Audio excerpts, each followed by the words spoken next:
In 1982, Mitsubishi took a Pajero 4x4 chassis, put a minivan body on top of it, gave it a 2-speed transfer case and a locking differential, and sold it as a family van. That vehicle is sitting at number 1 on this list. We are not going to tell you what it is yet.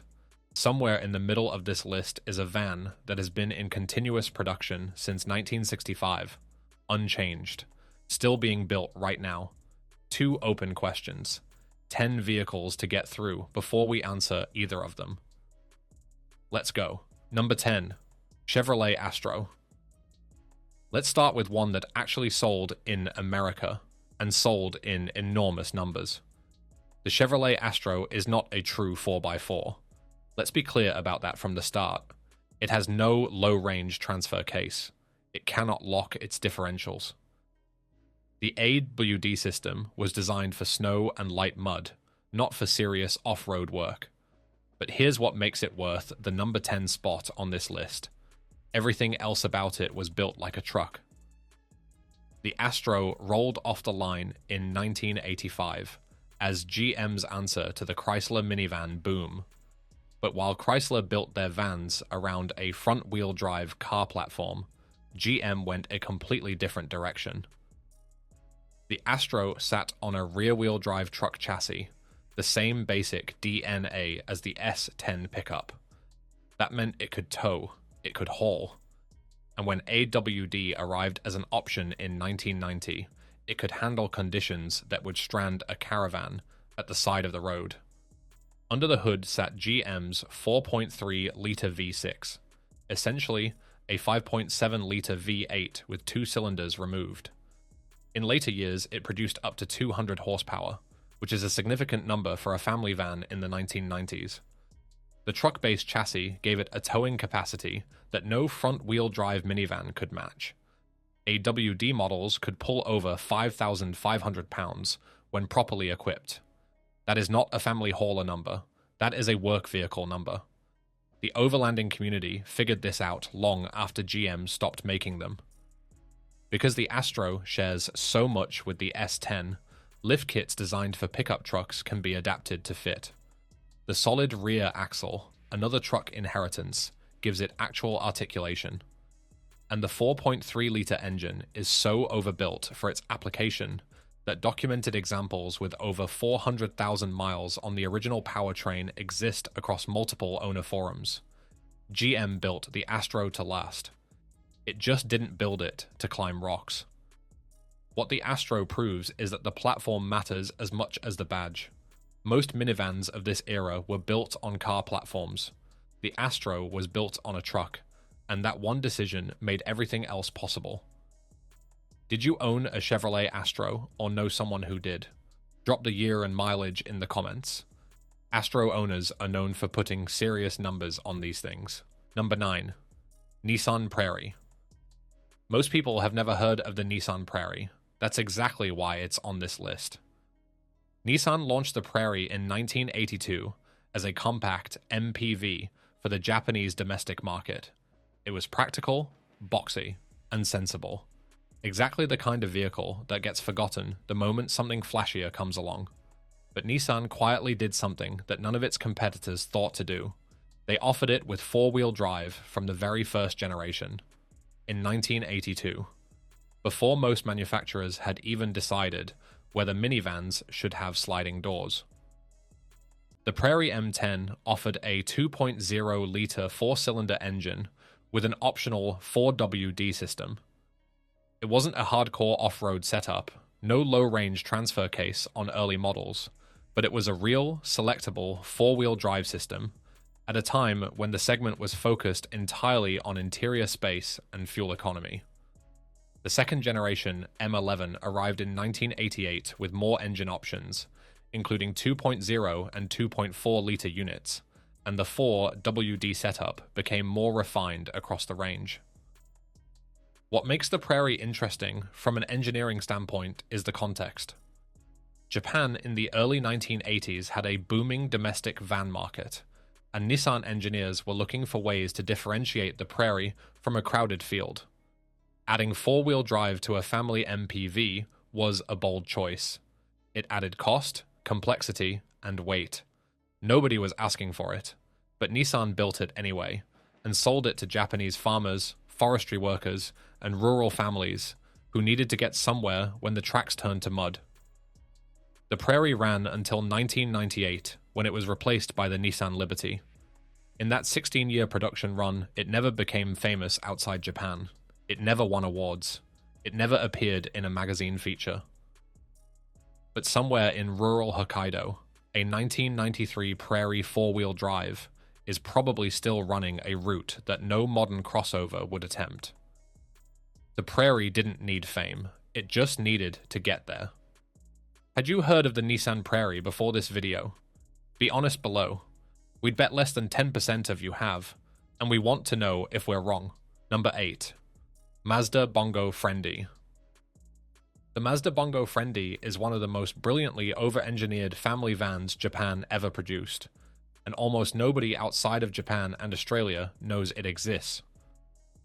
Launched in June 1995, the Friendee was built on the Mazda Bongo platform, a cab-over commercial van that had been in production since 1966. But the Friendee was not a commercial van. It was a lifestyle vehicle, loaded with features that the market didn't know it needed. The most famous of these was the auto-free top, a factory-fitted electric pop-up roof that raised at the press of a button, turning the Friendee into a standing-height camper without any aftermarket conversion required.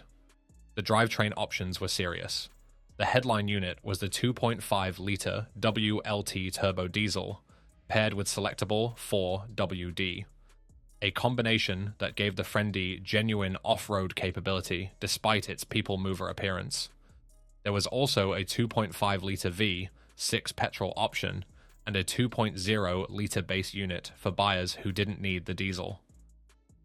The four-wheel drive system was a proper part-time setup, with a transfer case, not the light-duty all-wheel drive systems, appearing on American minivans at the same time. The Friendee came with soft closed doors from the factory. It had electric curtains. It seated 8. The rear bench folded flat for sleeping. This was a van that Mazda designed for people who wanted to drive somewhere remote and actually live there for a few days. And the four-wheel drive turbo diesel made sure they could get there. It was sold as the Ford Frieda in Japan under Ford's Badge Engineering partnership with Mazda, though the mechanical specification was identical. The 25-year import rule kept the Friendee out of America for decades. The earliest 1995 models only became federally legal to import in 2020. Since then, the overlanding community has taken notice, and examples in good condition, particularly the diesel four-wheel drive, auto-free top variants, have become genuinely sought after. Mazda discontinued the Friendee in 2005 and never replaced it with anything remotely as interesting. A factory electric pop-up roof, a four-wheel drive turbo diesel, soft closed doors. Japan built this in 1995, and the rest of the world still hasn't caught up. If you could import any Japanese van to your country right now, what would it be? Bongo Friendee, Delica, High Ace. Drop your pick below and tell us why. Number 7. Sportsmobile Classic. Every other vehicle on this list was designed by an automaker. The Sportsmobile is different. It was designed by people who thought every factory-built van was leaving capability on the table, and then they went and built something better. Sportsmobile was founded in 1961, making it one of the oldest van conversion companies in North America. For decades, they worked with Ford Econoline vans, adding pop-top camper roofs and 4x4 conversions. When Ford discontinued the full-size E-Series van in favor of the Transit, Sportsmobile did something remarkable. They kept building the Econoline anyway.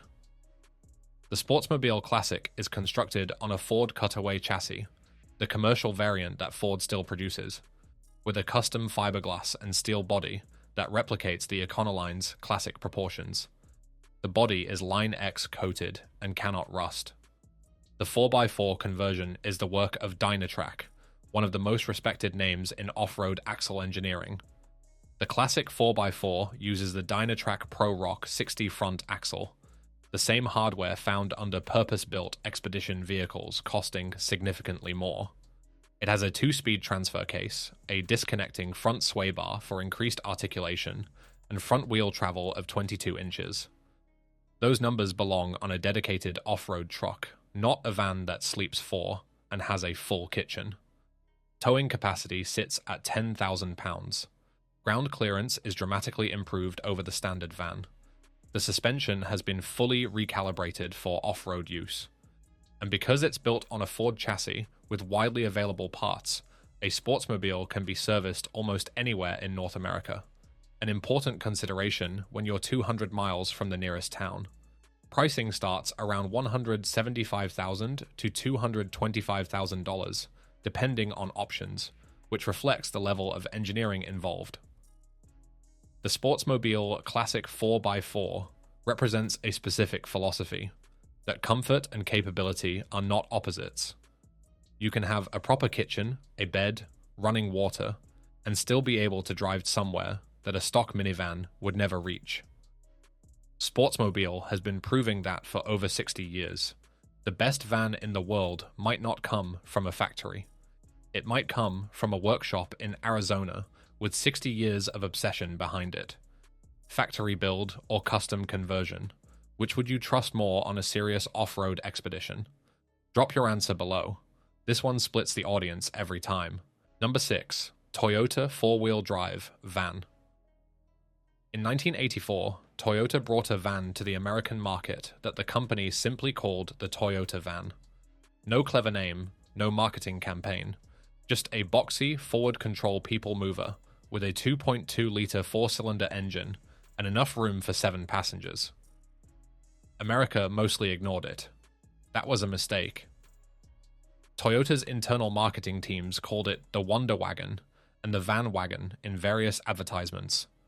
In Japan and other markets, it was sold as the Town Ace, Light Ace, Master Ace, and Space Cruiser, depending on the region. By any name, the vehicle shared its underpinnings with Toyota's light truck range, giving it a solid rear axle, independent front suspension with torsion bars, and a chassis built to Toyota truck durability standards. 4-wheel drive arrived on the American market Toyota van in 1987, offered on the LE trim and the CRG panel van. The 4-wheel drive system was the real thing, a manually engaged transfer case with a proper low range, manual locking hubs as standard, and automatic locking hubs as an option. Toyota had taken the same 4-wheel drive hardware from its truck lineup and fitted it to a forward control minivan. The result was a vehicle that could seat 7 people and then go somewhere that required a low-range transfer case to navigate. The 4-wheel drive Toyota van was sold in America through 1989, with the Town Ace continuing in Japan until 1992. Export markets received a 2.0-liter turbo diesel option, the 2CT engine, that paired exceptionally well with the 4WD drivetrain for off-road use. Japanese market examples with the turbo diesel and high-low range transfer case have been arriving in North America under the 25-year import rule since 2014 and have found a devoted following among overlanders who appreciate Toyota truck reliability inside a compact van body. The Toyota van never became famous.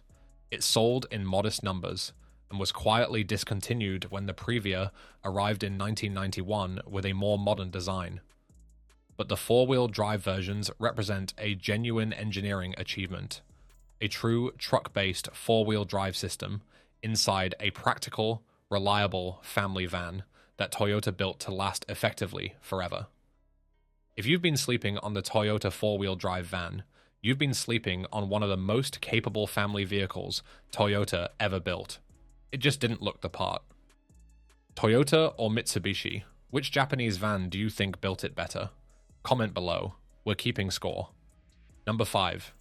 UAZ-452 Bukhanka. Remember the van we mentioned at the start, the one in continuous production since 1965, unchanged because nobody built anything better? This is it.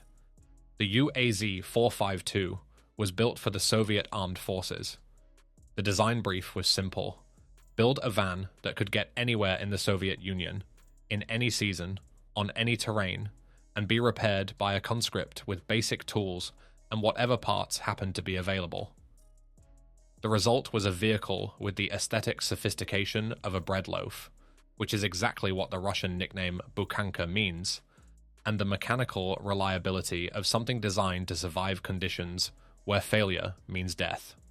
The engineering is deliberately primitive: solid axles front and rear, leaf springs all around, a ladder frame chassis, a 2-speed transfer case, a 2.4-liter inline-4 gasoline engine producing 75 horsepower in original specification, later updated to a 2.7-liter unit producing up to 112 horsepower in modern variants. The engine sits between the driver and front passenger, accessible through a cover in the cab. 2 separate fuel tanks feed from ports on either side of the body, increasing range in remote territory. What the Bukhanka can do that most modern vehicles cannot is operate in conditions where complexity becomes a liability. It has no electronic traction control to confuse, no adaptive dampers to fail, no terrain management system to misread the surface. The driver selects the gear range, engages the transfer case, and the vehicle either gets through or it doesn't, and in most cases it gets through. Documented use cases include frozen tundra transit in Siberia, deep mud operations in Central Asia, and sustained operation at altitude in the Caucasus Mountains. The passenger version seats up to 11 people. It has been used as an ambulance, a troop carrier, a mobile command post, and a rural taxi service across the former Soviet Union. It costs a fraction of any comparable Western vehicle, and it has never needed to be fundamentally redesigned, because the original design was already as close to indestructible as a light van can be. 60 years, no fundamental changes. Still in production. The Bukhanka doesn't need to evolve because it was already right. Simple or sophisticated? Which do you trust more on a serious trail? Old school solid axles and a transfer case, or modern electronics and terrain management? Drop your answer below. Number 4. Mercedes-Benz Sprinter. When Mercedes-Benz decided to build a 4x4 version of the Sprinter, they didn't half commit. They raised the body 4.3 inches at the front and 3.1 inches at the rear. They developed an electronically controlled part-time 4-wheel drive system adapted from their SUV range. They added an optional low-range transfer case. This is the most sophisticated modern van on this list. It doesn't make the top 3. The Sprinter 4x4 arrived in 2015, powered by a 3.0-liter BlueTech turbo diesel, V6 producing 188 horsepower and 325 pound-feet of torque. The 4WD system splits power 35% to the front axle and 65% to the rear in 4-wheel drive mode. The optional low range increases crawling ability significantly. Mercedes-Benz's 4 ETS electronic traction system, a sophisticated brake-based traction management system borrowed from their SUV lineup, handles the articulation limitations of the independent front suspension by braking spinning wheels and redirecting torque. That independent front suspension is the Sprinter 4x4's acknowledged limitation. Unlike the solid axle setups found on the UAZ or the Vanagon Syncro, the Sprinter's IFS limits articulation over extremely uneven terrain. Mercedes-Benz is explicit about this in their documentation. The Sprinter 4x4 is designed for forest service roads, mountain tracks, and difficult weather conditions, not for rock crawling. Within those parameters, it excels. The overlanding community has made the Sprinter 4x4 the gold standard for expedition van builds. Its reputation for reliability, the availability of parts globally, the standing interior height, and the payload capacity make it a practical choice for long-distance travel in genuinely remote terrain. Builds starting from the 4x4 platform regularly exceed $200,000 when fully equipped. Multiple expedition operators running vehicles in Patagonia, East Africa, and Central Asia have standardized on the Sprinter 4x4 because the combination of capability and supportability is unmatched at this scale. The Sprinter 4x4 doesn't win on raw off-road metrics. It wins because it can carry more, go further, and be fixed more easily than anything else at this level. That's what makes it number 4. Mercedes Sprinter, or UAZ Bukhanka. You can only take one into genuinely remote territory. Which one and why? Comment below. We already know this one is going to start arguments. Number 3. Volkswagen Vanagon Syncro. To build the Vanagon Syncro, Volkswagen went to the same company that engineered the Mercedes-Benz G-Class. That single fact tells you everything about what they were trying to achieve. Steyr Daimler Puch in Graz, Austria, had built their reputation on the Haflinger, a tiny, indestructible, all-terrain vehicle used by Alpine military forces, and had then developed the four-wheel drive system for the original G-Wagon. When Volkswagen approached them to develop a four-wheel drive system for the Vanagon in the early 1980s, Steyr Daimler Puch brought that same engineering philosophy to a family van. They installed the 4WD system at their Graz facility, which is why Syncro vans have a VIN that reflects Austrian assembly alongside the German-built base van. The Syncro system used a viscous coupling to distribute torque between the front and rear axles, providing permanent all-wheel drive without requiring the driver to manually engage anything. An optional locking rear differential was available, a rare feature on any van of this era. Ground clearance was increased over the standard Vanagon. The wheelbase was slightly shortened, and a special low gear, designated G on the shifter, provided crawler ratio gearing for serious off-road use. The engine was the weak link. The 2.1-litre flat-4 produced 95 horsepower in US specification, enough for highway use, but underpowered for demanding off-road work. Syncro owners often swap in more powerful units. The 2.5-litre Subaru flat-4 is a common conversion. Despite this, the Syncro's 4WD system is so capable that a stock Vanagon Syncro won its class in the brutal Australian Safari Rally of 1991, a direct comparison against purpose-built off-road vehicles. Syncro production ran from 1985 through 1991 in relatively small numbers. Westfalia camper conversions of the Syncro, combining the pop-top camper setup with the four-wheel drive drivetrain, are among the most sought-after vans in the world. Examples in good condition regularly sell for $50,000 to $70,000 or more. They cost that because nothing built since has combined the Syncro's specific combination of compact dimensions, genuine off-road capability, and camper-ready practicality. Built by G-Class engineers. Won a Safari Rally. Worth more now than when it was new. The Vanagon Syncro earned every dollar it costs. Syncro Westfalia or Delica space gear. If you had the budget for one, which would you choose as your overland build? Drop your pick and your reason below. Number 2. Mitsubishi Delica space gear. If the Delica Star Wagon invented the 4x4 minivan, the space gear perfected it. By 1994, Mitsubishi had 13 years of experience building capable off-road vans, and they used every lesson to design a vehicle that combined genuine Pajero-level four-wheel drive capability with the interior of a premium people mover.